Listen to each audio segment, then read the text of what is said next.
بسم اللہ الرحمن الرحیم۔ پہلے تو آپ یہ ویڈیو دیکھیں اور اس کے بعد ہم بات کرتے ہیں بوڑھے افراد کی صحت کے متعلق۔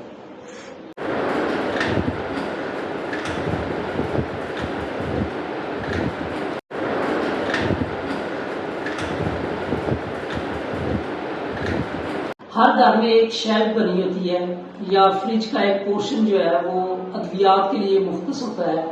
جس میں بوڑھے افراد کے لیے آپ کے والد، والدہ، دادا، دادی یا ایسے لوگ جو بوڑھے ہیں ان کے لیے آپ نے کسی کے دل کا مسئلہ ہے، کسی کے سانس کی بیماری ہے کوئی نہ کوئی، یا کسی کو مینٹل ہیلتھ کے ایشو ہیں، ڈپریشن بہت زیادہ رہتی ہے، انگزائٹی ہے،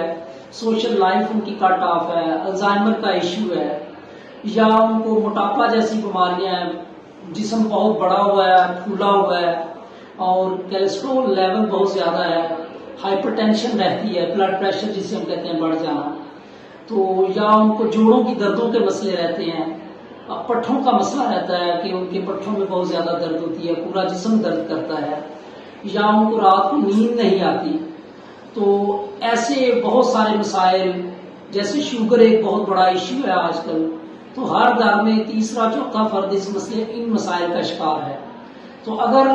ان کو ایسی پرابلمز ہیں تو آپ ان کی ادویات بہت حد تک کم کر سکتے ہیں۔ آپ نے کرنا کیا ہے، آپ نے یہ جس طرح یہ ہمارے بابا جی سائیکلنگ کر رہے ہیں، آپ گھر میں ایک الیپٹیکل سائیکل رکھ لیں، تو آپ ان افراد کو اپنی سپرویژن میں روزانہ 35 منٹس، آدھا گھنٹہ یا پونا گھنٹہ آپ نے 45 منٹس تک آپ ان کو کہیں کہ یہ سائیکل کریں ماڈریٹ انٹینسٹی کے ساتھ، ان کے بہت زیادہ تیز بھی نہیں چلانی اور بہت زیادہ سلو بھی نہیں چلانی۔ تو آپ ان جتنی بیماریوں کو میں نے نام لیے ہیں ان کو آپ کافی حد تک ان سے ان کی ادویات کم کر سکتے ہیں، اور ان کی لائف کو آپ جو ہے اپنے بوڑھے افراد کی لائف کو جو ہے اپنی امی ابو کی لائف کو آپ بہت حد تک بہتر کر سکتے ہیں۔ اور سب سے بڑی بات یہ ہے کہ جب آپ سائیکلنگ کرتے ہیں تو اس کے بعد انڈورفنز ریلیز ہوتے ہیں جو کہ ڈپریشن، انگزائٹی کو بہت حد تک کم کر دیتے ہیں، اور یہ بہت بڑا موڈ ایلیویٹر ہے۔ اس سے گھر کا ماحول بھی بہتر ہوگا اور آپ کے بوڑھے افراد جو ہیں وہ تندرست زندگی گزارنے کے قابل ہو جائیں گے۔ جزاک اللہ۔